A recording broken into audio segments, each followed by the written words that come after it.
Orlando Pirates midfielder and superstar Thembinkosi Lorch was found guilty of assault with intent to cause grievous body harm by the Randburg Magistrate Court on Tuesday, the 6th of June 2023.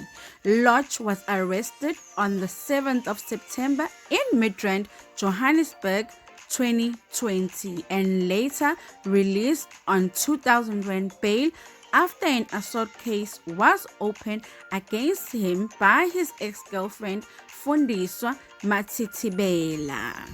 The incident reportedly took place at the soccer player's home in Midrand. The case has been postponed to 28 July 2023 for sentencing proceedings. Orlando Pirates has not commented on these new developments. What is your take on Lorch being found guilty of assault GBH? Please do share your thoughts down below.